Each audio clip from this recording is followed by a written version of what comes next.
사랑하는 영락교회 지체들에게 주 안에서 평화 인사를 전합니다. 오늘은 2022년 8월 26일 금요일입니다. 오늘의 묵상 본문은 욥기 25장 1절로 6절까지의 말씀입니다. 오늘 본문 말씀 25장 1절부터의 말씀은 이렇게 시작합니다. 수아 사람 빌닷이 대답하여 이르되 하나님의 주권과 위엄을 가지셨고 높은 곳에서 화평을 베푸시느니라.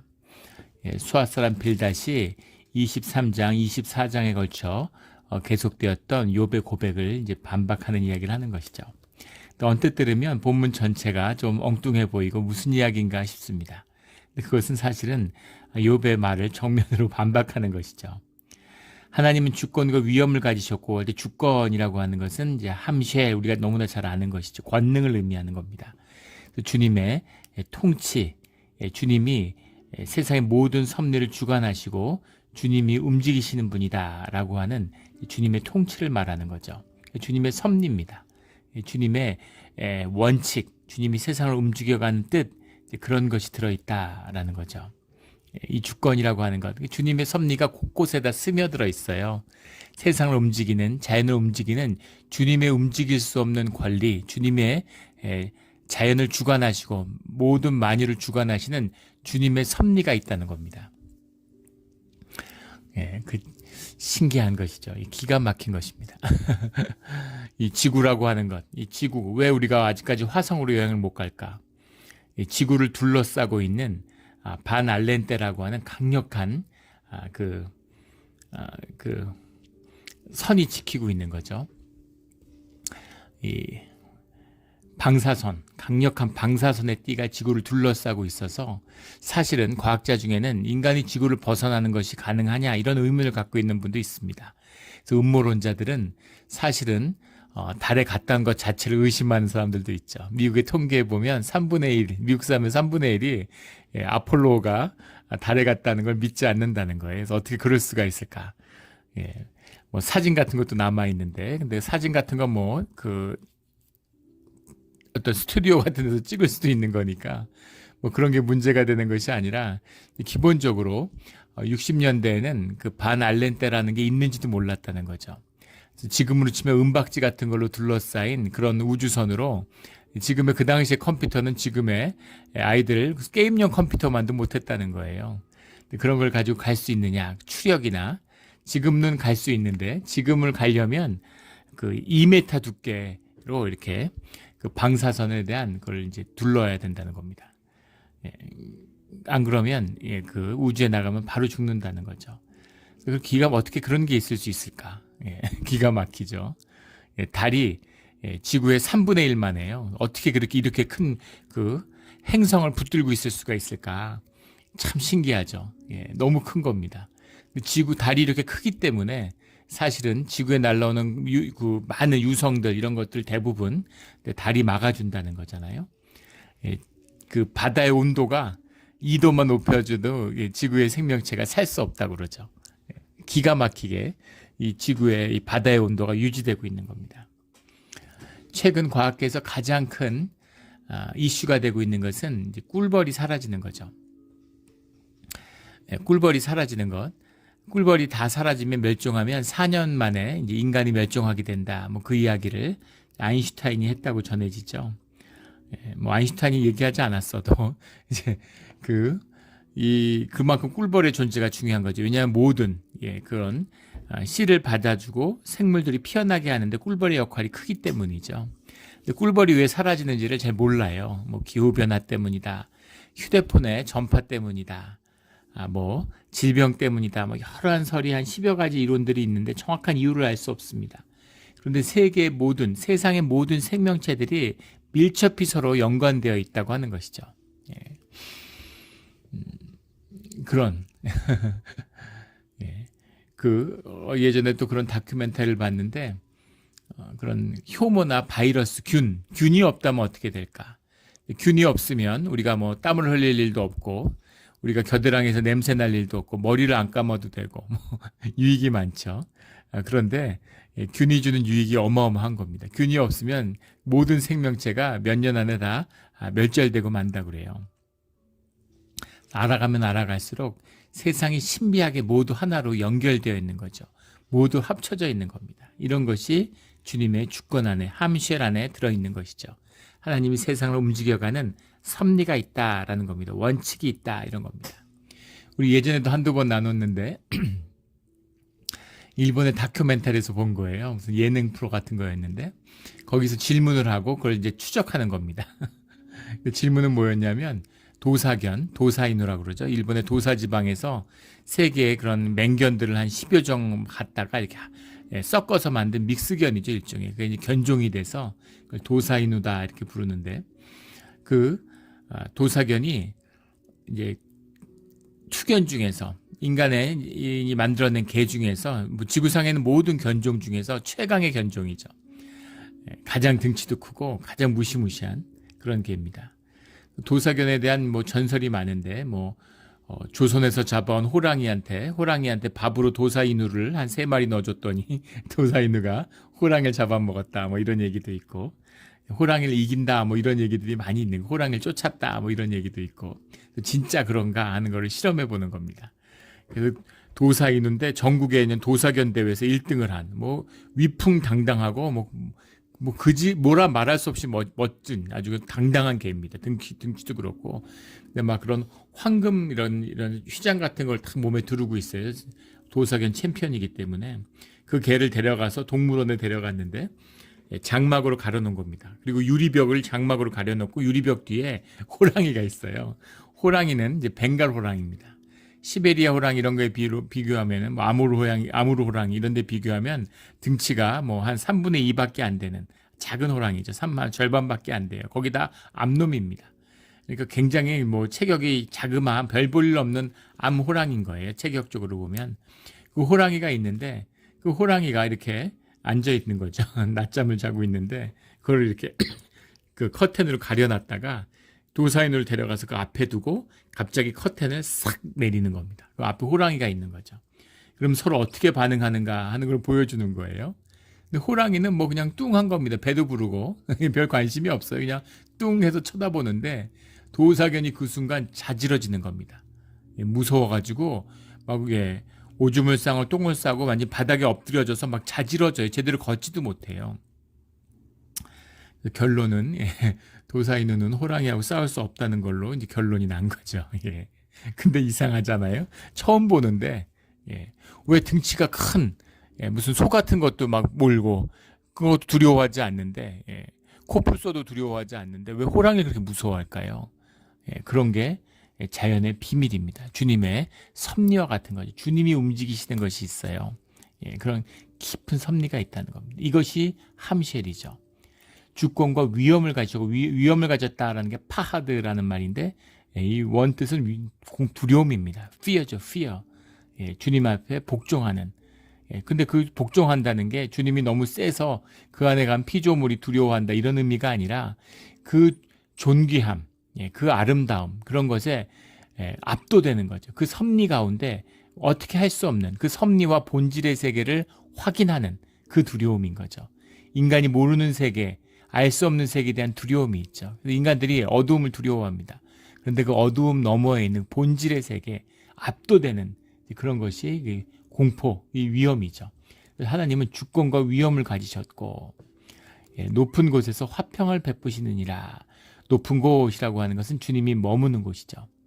높은 곳에서 화평을 베푼다라는 것 안에는 이제 여러 가지 뜻이 있는데 하나님이 계시는 하늘의 보좌, 사람들이 헤아릴 수 없는 것, 그곳에서 주님이 화평을 베푼다. 화평이라고 하는 말이 오운 이런 말인데 피스죠. 영어로 하면 피스입니다. 근데 이거는 화평이라고도 할 수 있는데 주님의 화평이라고 하는 말 안에는 주님이 통치하는 질서라는 뜻이 들어 있습니다.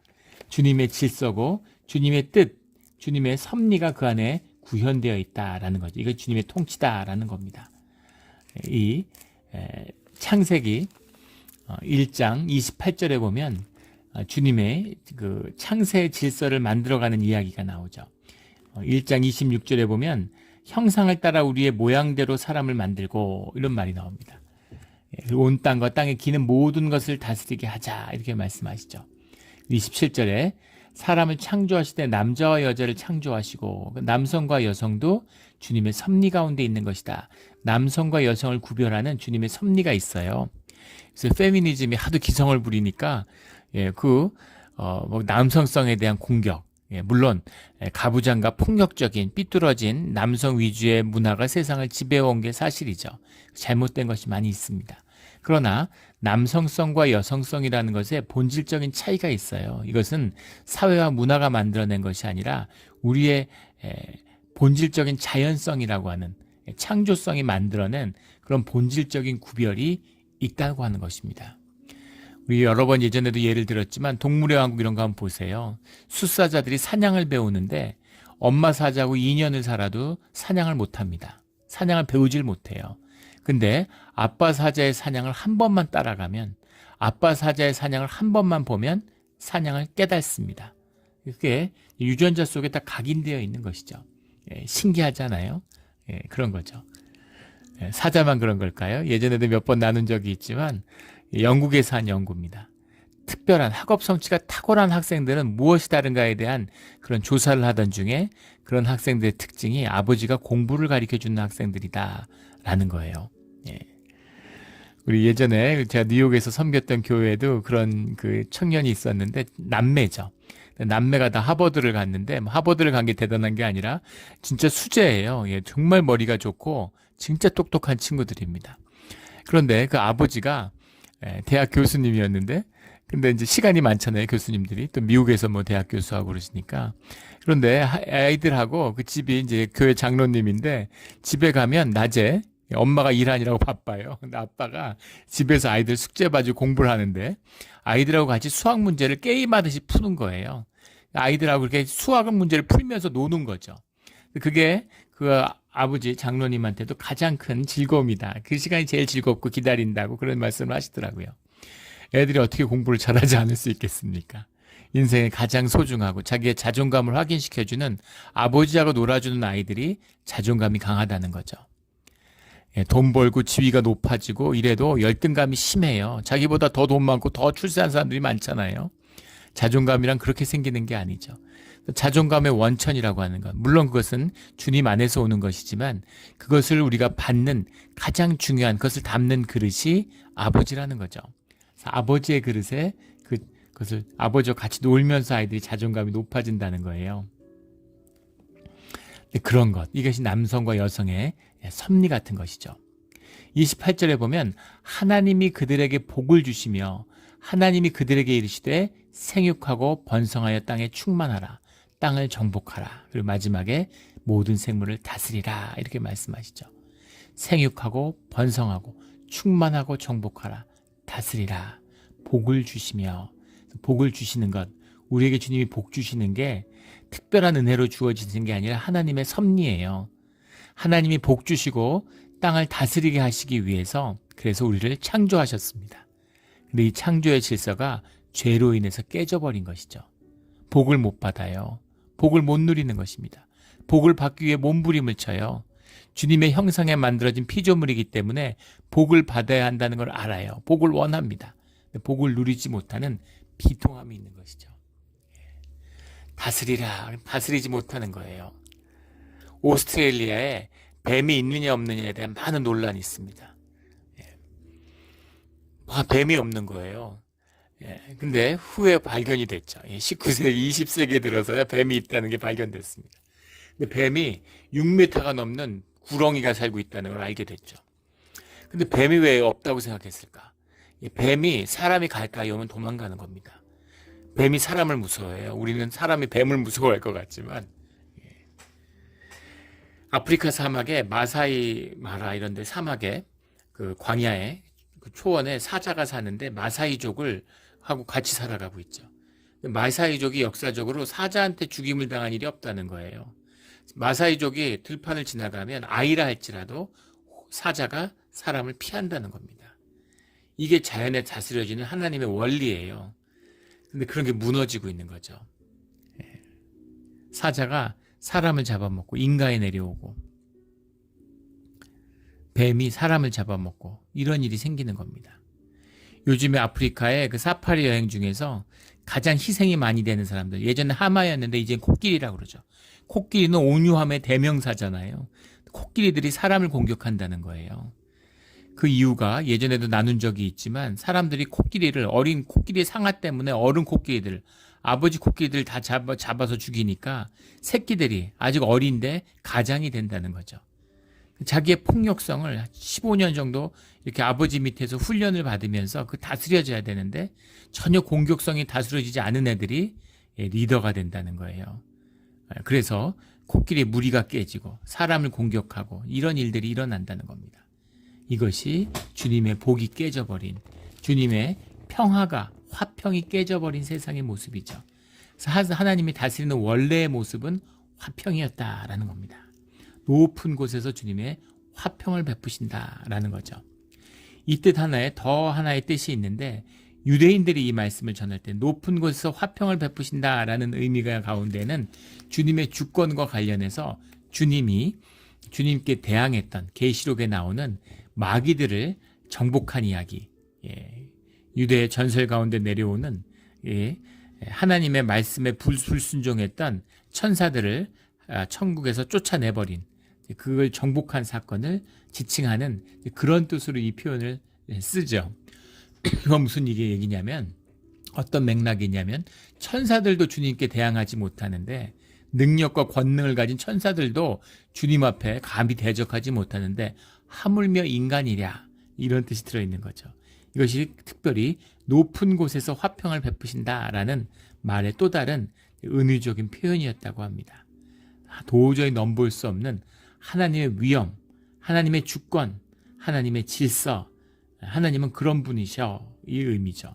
근데 이 이야기를, 누구나 다 아는 이야기를 왜 새삼스럽게 빌닷이 왜 했을까 하는 거죠. 3절에 그의 군대를 어찌 계수할 수 있으랴.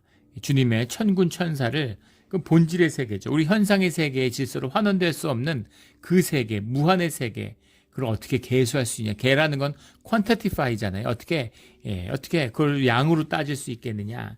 무한대죠, 무한대. 그런 겁니다. 마치 우주의 넓이를 재는 것처럼 아무 의미 없는 것이다, 이런 의미죠. 그가 비추는 광명을 받지 않은 자가 누구냐. 재미있는 표현인데, 그가 비추는 광명을 받지 않는 자, 받지라고 해석한 것이 야쿠움이라는 말인데, 쿠움이라는 말이 스탠드업입니다. 일어선다는 뜻이지만 저항한다는 뜻도 들어있죠. 그래서 이것에 대한 해석이 여러 가지 해석들이 가능한 것입니다. 하나는 이걸 그냥 이제 문자적으로 해석한 것이죠. 이 해석은 문자적도 괜찮습니다. 햇볕을 받지 않는 사람이 어디 있느냐? 하나님이 태양과 달을 주관하는 분이라고 믿는 거죠. 태양과 달이 가장 중요한 고대 사회의 사람들에게 어떤 신앙의 표상이었잖아요. 근데 해와 달조차도 주님이 움직이시는 섭리한 부분일 뿐인데, 하나님이 태양을 비추시면 선인과 악인을 구별하여 비추느냐? 모두가, 태양빛을 모두가 받지 않느냐? 그 혜택을 모두가 받지 않느냐? 그런 거죠. 태양이 생명의 근원입니다. 태양이 없으면 지구상의 모든 생명체는 다 죽죠. 그런데 그 태양의 주인, 태양을 만드신 분이 하나님이신데 그 햇빛을 받지 않는 사람이 누가 있겠느냐라고 하는 그런 의미가 있고, 두 번째는 이것의 광명을 하나님의 전능하심, 하나님의 앞에 나왔던 그 화평, 주권, 이것으로 받아서 하나님의 역사하심에 맞설 자, 거기에 저항할 수 있는 사람이 누구냐, 누가 하나님이 하시는 일을 감히 거역하고 거기에 맞설 수 있느냐, 이렇게 해석하는 거죠. 반대입니다. 또 이 해석과 정반대되는 의미도 있어요. 광명이라는 것, 햇살, 이런 것을 은혜로 많이 비유하죠. 햇살과처럼 따뜻한 햇볕처럼, 그런 것처럼 그 은혜, 하나님이 비추시는 그 은혜를 거절할 사람이 누가 있겠느냐, 주님의 은혜를 사모하고 주님의 은혜를 받지 않을 자가 누가 있겠느냐, 이런 해석이 가능한 것이죠. 어떻게 해석해도 다 의미가 통하는 것입니다. 4절에 그런즉 하나님 앞에서 사람이 어찌 의롭다 하며 여자에게서 난 자가 어찌 깨끗하다 하랴. 이것이 빌닷이 하고 싶은 얘기였던 거죠. 지금 욥은 23장, 24장에 걸쳐서 자신이 주님 앞에 의로운 사람이었다라는 주장과 그 의로움을 밝혀줄 수 있는, 신원을 해주실 수 있는 분이 주님밖에 없다. 그래서 모든 고난의 끝에서 결국은 주님을 만날 것이고 그 끝에서 주님이 그 고통의 문제에 대한 답, 자신의 존재에 대한 답변을 주님만이 주실 수 있다라고 고백하고 선포하고 있는 것이죠. 거기에 대한 빌닷의 이야기는 굉장히 돌려서 평범하고 보통 아주 일반적인 이야기를 하는 것 같지만 완전히 그 욥의 이야기를 무시하는 이야기죠. 사람이 어찌 의롭다며 하나님 앞에서 사람, 이 영광의 하나님, 이 위엄의 하나님 앞에서 누가 사람이 의롭다고 할 수 있겠느냐라는 겁니다. 그리고 여자에서 난 자가 어찌 깨끗하다 하랴, 죄가 있다는 것이죠.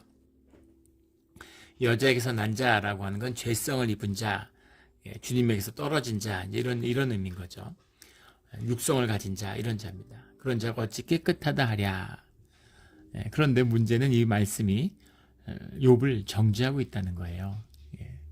이것의 아이러니는 뭐냐면 그것은 욥이 스스로를 의롭다고 주장할 수 없게 주님 앞에서 맞는 말입니다. 누가 주님 앞에서 자기를 의롭다고 할 수 있겠어요. 그러나 주님이 욥을 의인이라고 말씀하셨죠. 그걸 사람들이 모르는 것뿐입니다. 그래서 그 주권, 의롭다 함의 주권은 주님께 있는 거죠. 똑같은 이유로 주님이 의롭다고 하시는데 누가 의롭지 않다고 이야기할 수 있겠습니까? 그래서 빌닷이 어떻게 감히 누구 보고 죄가 있다, 의인이다, 아니다 이렇게 얘기할 수 있겠냐는 것이죠.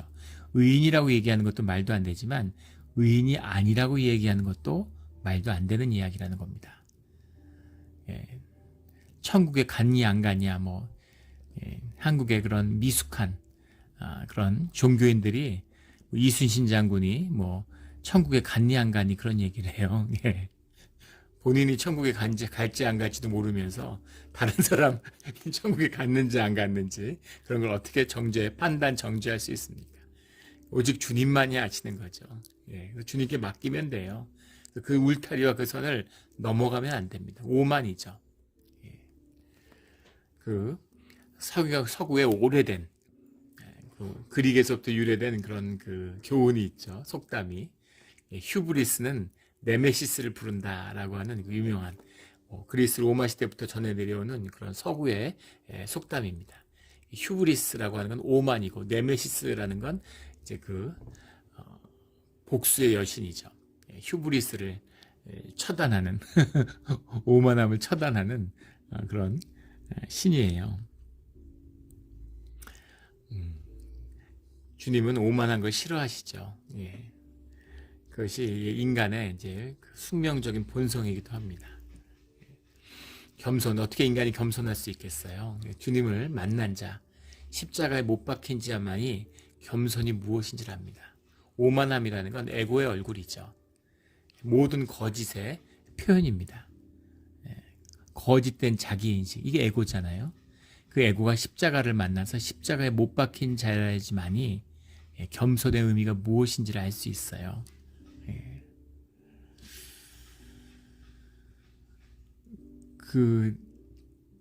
제가 책을 쓰라는 이야기를 많이 한 20년 된 거, 책 쓰라는 얘기를 많이 들었어요. 교회에서 집회 같은 걸 하고 말씀을 전하면 왜 책을 안 쓰시냐고 책을 쓰라는 얘기를 많이 듣습니다. 이상한 이야기, 왜 책을 써야 될까요? 책을 써야 할 아무 이유가 없는 것입니다. 주님이 쓰라 그러면 성령님이 쓰시라 그러면 쓰겠죠. 그런데 사실은 나를 드러낼 필요도 없고 내가 높아질 필요도 없고 또 내가 뭘 꼭 전해야 될 필요도 없습니다. 주님이 전하라 그러면 전하는 거고 또 아니면 아닌 것이고 또 말씀을 10,000명이 들으면 귀하고 10명이 들으면 귀하지 않은 것이 아니죠. 주님의 말씀 그 자체로 귀한 것입니다. 아무도 듣지 않아도 그 말씀이 주님의 말씀이면 귀한 것이에요. 미국의 기독교에서 가장 귀한 말씀으로 이렇게 귀한 설교로 증거된 말씀으로 귀하게 여겨지는 요나단 에드워드가 있죠. 조나단 에드워드의 설교가 있습니다. 근데 그 설교집에 들어있는 설교는 아무도 듣는 사람이 없는 허공에 주님 앞에 선포됐던 그런 말씀이에요. 근데 그런 말씀이 세월이 지나서 그 말씀의 진가가 주님을 찾고 믿음의 사람들을 일깨우는 하나님의 음성이 되는 것이죠. 이것이 주님의 말씀의 비밀입니다. 그래서 주님 앞에 겸손해야 되는 것이죠. 누가 자기가 의롭다고 얘기해서도 안 되지만 남이 의롭지 않다고 얘기할 것도 없다는 겁니다. 이것이 빌닷의 함정이죠. 종교는 의를 자랑하죠. 거짓이기 때문입니다. 사람들이 다 두렵으니까, 사람들이 다 그 마음이 연약하니까 그 의로움을 공직을 해주는 거예요. 그게 종교의 장치잖아요. 거짓의 장치죠. 심리 조작이죠, 사실은. 이게 종교의 거짓이에요. 사람들은 그건 거짓인지 알지만 그래도 마음에 평안이 있고 위로가 되니까 좋다고 그러는 거죠. 이것이 종교가 하나님의 이름을 욕보이는 방식인 것이죠. 5절에 보라, 그의 눈에는 달이라도 빛을 발하지 못하고 별도 빛나지 못하거든. 그 시대의 사람들이 신으로 추앙하던 달과 별이라는 것도 주님 앞에서는 아무것도 아니다, 이런 거죠. 6절에 하물며 구더기 같은 사람, 벌레 같은 인생이랴. 하나님은 높으신 분이고 양극단이 지금 존재하고 있는 거죠. 친구들은 양극단의 얘기를 하고 있어요. 종교의 이야기입니다. 네가 잘못했으니까 주님이 벌을 줬지. 그 벌 하나하나를 감찰하시고 벌 주시는 주님. 반대는 야, 하나님이 너한테 무슨 관심이 있니? 너 같은 벌 볼 일 없는 벌레 같은 인생에 하나님같이 높고 하늘의 천상 보좌에 계신 하나님이 무슨 관심이 있어? 하나님은 세상을 움직이시는 분이지. 이런 양극단의 이야기가 극과 극은 통한다고, 거짓의 본질인 겁니다. 양극인 거죠. 근데 둘 다 어떤 의미에서 맞는 말이죠. 그러나 이 두 가지 사이에 있고 있는 주님이 긍휼과 자비의 주님이라는 겁니다. 주님이 벌을 주실 수도 있죠. 주님이 하늘 보좌에 앉아서 세상의 모든 섭리의 주인이시죠. 동시에 십자가에 못 박히시고 긍휼과 사랑으로 이 땅에 오셔서 한없이 자신을 낮추시며 우리에게 생명의 길을 보여주시는 그런 자비롭고 은혜로운, 자식을 위해 목숨을 내어주는 아비의 모습을 가진, 그 마음을 가지신 그런 하나님이시다라는 겁니다. 그 주님이 우리의 하나님이시고 우리와 함께 하시며 우리의 삶의 질서를 회복하고 우리에게 복을 주시기를 원하시는 것이죠. 그 복을 받는, 그 복을 누리며 살아가는 오늘 하루 우리의 삶이 되기를 주의 이름으로 축원합니다. 아멘. 기도드리겠습니다. 하나님 아버지 감사합니다. 주님이 우리를 복 주시려고 만들었는데 모든 관계가 깨어지고 복을 잃어버려서 사는 게 고달프고 삶이 저주가 되었습니다. 주님 안에서 회복되고 주님을 다시 만나서 삶이 복이 되는 그런 우리 삶의 자리가 되게 하여 주시옵소서. 오늘 하루를 주님에게 올려드립니다. 우리의 인생을 주님께 올려드립니다. 주님의 평화가 회복되는 우리의 삶의 자리가 되게 하여 주시옵소서. 감사하며 예수 그리스도 이름으로 기도드렸습니다. 아멘.